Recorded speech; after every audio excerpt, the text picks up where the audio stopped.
pessoal, começando aí mais uma aula de geografia. Então estamos na terceira videoaula, tá? Terceira parte aí do primeiro bimestre. Então o que a gente vai ver hoje, né? A gente vai ver o desenvolvimento da tecnologia para produção e confecção de mapas. Ou seja, a gente vê que a questão da projeção, a construção dos mapas, o que está por trás na produção de um mapa, depende da intencionalidade do autor, depende de quais são os fenômenos da superfície terrestre que ele quer representar, então a gente viu tudo isso. Só que hoje, com a tecnologia, tudo se torna mais fácil. Então, a partir da segunda metade do século XX, né, 1950, 1960, começa então a corrida aeroespacial, o lançamento de satélites, etc., levou o desenvolvimento tecnológico, né, gerando modernas técnicas de produção de mapas que revolucionou a cartografia. De uma maneira espetacular. Hoje, a precisão das diferentes representações que nós temos na superfície terrestre dentro da tecnologia é simplesmente incrível. Com o desenvolvimento dessas técnicas, é possível processar, analisar as imagens obtidas e, com base nessas informações, dessas imagens obtidas, elaborar e projetar e produzir diferentes tipos de mapas. A partir dos anos 70, começou a utilizar muito a palavra geomática e a partir dos anos 90 ela virou uma coisa corrente entre aqueles que trabalham com tecnologia na produção de mapas. Então, geomática, de uma forma geral, é a ciência e tecnologia de coletar, interpretar e utilizar informações geográficas, utilizando dados coletados por satélites e por trabalho de campo, que depois reunidos em uma base e processados pelo computador, eu consigo ali produzir diferentes informações gráficas, tabelas, gráficos, etc. e também os mapas. Tá joia? Então, a partir de geomática, nós temos aí os chamados SIGs, os Sistemas de Informações Geográficas. É a tecnologia de interpretar e utilizar informações geográficas, permitindo a superposição e o cruzamento de informações. Qual a principal característica? Eu vou agora, a partir da tecnologia, integrar em uma única base informações diversas. Então, coletagem de dados cartográficos, imagens, dados de população, os fenômenos geográficos, tudo isso agora eu consigo reunir em uma base de dados, de forma que seja possível, né, eu estabelecer consultas, comparações e analisar essas informações. E mais tarde, os produtos dessa análise podem ser e acontecem em formas de diferentes mapas. E aí eu vou produzir esses diferentes mapas. As imagens satélites, que hoje é o mais comum na produção de mapas, né, são processadas digitalmente por modernos equipamentos e resulta em imagens bastante precisas, embora em escala limitada pela capacidade do sensor. Então a gente vai ter aí essas diferenças. Então, por exemplo, o que é sensoriamento remoto? É um conjunto de técnicas que permite obter informações sobre a superfície do nosso planeta por meio de câmeras e sensores acoplados em aviões e também instalados em satélites artificiais. Ou seja, sensoriamento remoto, há uma separação física entre o sensor, né, a câmera fotográfica ou o sensor do satélite e o objeto de estudo na superfície terrestre. Os mais conhecidos e utilizados podem ser de aerofotogrametria ou imagens de satélites, que se tornou bastante comum nas últimas décadas. Então, você tem o passivo, quando, através da radiação eletromagnética gerada por fontes naturais, eu capto essas informações na produção do mapa, ou ativo, quando eu emito uma radiação, como um radar, por exemplo, e aí eu obtenho essas informações. Então, o sensoriamento remoto, aí eu tenho imagem de satélite, tenho diferentes leituras possíveis a partir da luz do Sol e cada objeto na superfície terrestre, vegetação, relevo, solo exposto, água, adensamento urbano, vai gerar um tipo de informação diferente que é captado pelo sensor do satélite. Então, para vocês terem uma ideia aí. Então, vamos lá. Vamos falar então de aerofotogrametria e depois imagens de satélites. O que é a aerofotogrametria? A técnica de elaborar cartas com base em fotografias aéreas utilizando aparelhos e métodos que permitem a representação de objetos em um plano, visualizando 3 dimensões. As fotografias são tiradas na vertical, o avião vai sobrevoando direitinho, tirando as fotografias, em velocidade constante, em intervalos regulares de tempo, que depois são restituídas. Eu vou para o laboratório depois de tirar essas fotografias aéreas e aí eu vou montando um mapa que eu desejo a partir dessas fotografias. Então posso utilizar os mosaicos cartográficos, faço a montagem dessas fotografias aéreas, e as ortofotocartas, imagem em escala precisa que vai apresentar que podem apresentar a representação de curvas de níveis, ruas, limites e etc. Então você tem aí um modelo, né? Eu tiro a foto de uma posição, a foto de outra posição, a triangulação dessas fotos da superfície terrestre vai gerar um mapa aí. E aqui uma outra representação, um aviãozinho passando. Com a popularização das imagens de satélite e o barateamento, né, a aerofotogrametria caiu em desuso, porque o custo de você contratar uma empresa, de você ter bons sensores de câmera fotográfica, de você voar com um avião para poder fazer esse trabalho, tornou-se muito caro, compensou as imagens de satélite. Só que a resolução das imagens de satélite, por mais que tenham melhorado, dependendo do tipo de trabalho que você queira realizar, é melhor fazer a aerofotogrametria. Aí o que aconteceu? A aerofotogrametria agora voltou a estar presente em vários tipos de trabalho, porque agora você não faz mais a aerofotogrametria utilizando aviões, e sim os drones.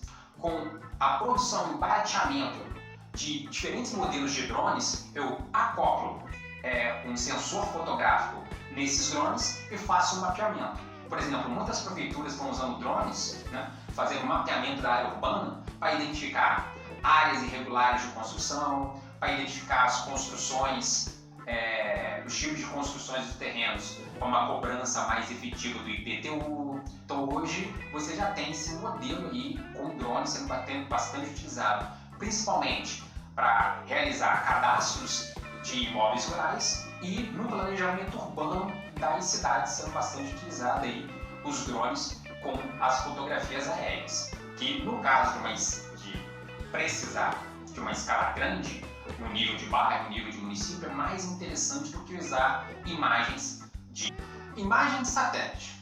Então, depois de ver sobre a aerofotogrametria, hoje o mais comum na produção e levantamento de dados da superfície terrestre é as imagens de satélite.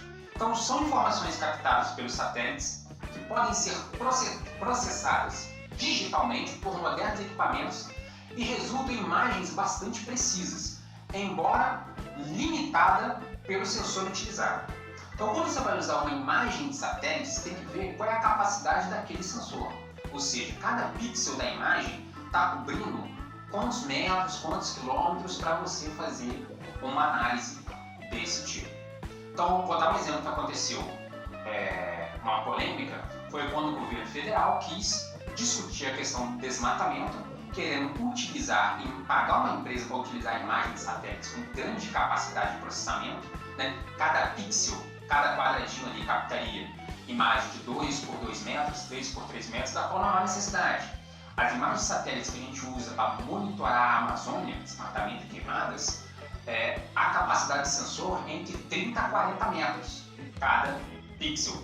E por que esse tamanho é o suficiente? Porque uma árvore na Amazônia, quando ela derruba, quando ela cai, são árvores de 30 a 40 metros, gerando clareiras muito grandes. Não preciso de ter uma imagem de satélite com uma precisão muito grande para monitorar a queimada e desmatamento na Amazônia. Já com um monitoramento urbano, o sensor de satélite tem que ter uma precisão maior. Cada pixel tem que pegar uma quantidade menor de espaço ali para poder analisar áreas urbanas, por exemplo. Então, quando você vai selecionar uma imagem de satélite, você tem que prestar atenção qual é o seu objetivo. Que aí para você conseguir encontrar a imagem de satélite com aquele sensor que permita cobrir aquele seu objetivo na produção de imagem. Então, os primeiros satélites foram lançados a partir de 1970 e tem várias utilidades, mapear recursos hídricos, agricultura, geologia, previsão do tempo, entre outras. Então, a gente tem o funcionamento, né, do satélite, né? Você tem a fonte de energia, que é o Sol, o reflexo dessa energia, ou seja, um solo exposto, uma vegetação, um corpo d'água, cada um se comporta de uma maneira diferente e vai refletir a luz do Sol de uma maneira diferente. Então, esses diferentes tipos de superfície, quando refletem essa energia, o sensor do satélite vai captar de diferentes formas e vai dar um valor para cada uma desse tipo de representação. E aí depois, nas estações, eu recepciono os dados desse satélite, faço a produção das imagens dessas regiões que foram cobertas pelo satélite. A partir dali é colocado, tem empresas que vendem, tem várias imagens satélites que são disponibilizadas de forma gratuita, de qual você pode pegar e fazer a sua análise, fazer a sua representação, produzir o seu mapa ali de acordo com o seu objetivo. Geoprocessamento. Geoprocessamento e sistema de informações geográficas muitas vezes é confundido. Então, o geoprocessamento é um conceito bastante abrangente e tem relação direta com o sistema de informações geográficas. Então, muitas vezes você pode ouvir a palavra geoprocessamento. Então, a gente vai explicar agora. Geoprocessamento envolve a utilização de imagens obtidas, levantadas pelo sensoramento remoto, para a produção e interpretação de dados e informações a partir do uso de softwares, né? Você tem vários aí, você tem o Spring, você tem o ArcGIS, você tem o TerraView, você tem diferentes softwares de geoprocessamento que você pode utilizar na produção de um mapa. Graças ao geoprocessamento, podemos elaborar mapas digitais de áreas cujas escalas variam, desde um bairro, dependendo, obviamente, da capacidade do sensor da imagem de satélite, dependendo da qualidade da imagem fotografada pela aerofotogrametria, certo? Até um espaço de um ou mais continentes, dependendo das informações obtidas e representadas. Então você pode ouvir falar de sistemas de informações geográficas e você pode ouvir falar de geoprocessamento. Então o geoprocessamento aí figura no Floboa, aqui a gente é um canal pobre, né? Então a gente não tem muita qualidade não. Geoprocessamento então envolve o sensoramento remoto, a geodésia, a cartografia, fotogrametria e o sistema de informações geográficas. Então geoprocessamento é um conceito mais amplo, tá joia? E por último, temos aí o sistema de posicionamento global. Então, o que é o famoso GPS? Você está lá utilizando hoje, está muito comum, né? Todos os smartphones modernos, você liga lá a questão da localização e você tem aí utilizando o GPS para acessar software, para acessar aplicativos como o Google Maps, o Waze, o Here Maps, entre outros. Então, GPS é um sistema composto de 24 satélites que gira em torno da Terra em 6 órbitas diferentes. Através dele se obtém as coordenadas geográficas, a latitude, a longitude e também a altitude. São necessários, no mínimo, 4 satélites para localizar um ponto. Então, o que o GPS permite? Mapeamento de rotas marítimas, terrestres, redes de transmissão de energia, monitoramento de dados ambientais, uma série de situações aí diferentes. O GPS é um projeto militar dos Estados Unidos chamado NavStar. Ele foi criado na década de 60, né? No auge ali da Guerra Fria, os investimentos ali aeroespaciais que tinha ali na corrente espacial entre os Estados Unidos e a União Soviética, né? Mas só foi considerado completo devido à sua envergadura em 1995, depois de 35 anos, num trabalho ali que levou a investimento de mais de 10 bilhões de dólares. Para não depender do sistema do GPS, alguns países estão criando seu próprio sistema de posicionamento global. Você tem um Galileu da Europa, a Rússia está fazendo o seu, a China está fazendo o seu, um sistema de satélites que permitem estabelecer o levantamento das áreas para não depender de um GPS, que esse GPS é um modelo americano, um investimento, é um trabalho dos Estados Unidos. Tá joia? Funciona mais ou menos dessa maneira, né? A imagem está tosca, mas é o que temos para hoje. Tem a imagem do planeta Terra, um conjunto de satélites, cada satélite numa órbita diferente aí, permitindo mapear qualquer posição do planeta. Se você tiver uma rede de GPS, estiver no meio do nada, no Oceano Pacífico, você vai saber lá exatamente as suas coordenadas. Tá joia? Encerramos a aula, então se inscreva no canal, dê o seu like, deixa lá seus comentários, que depois eu respondo.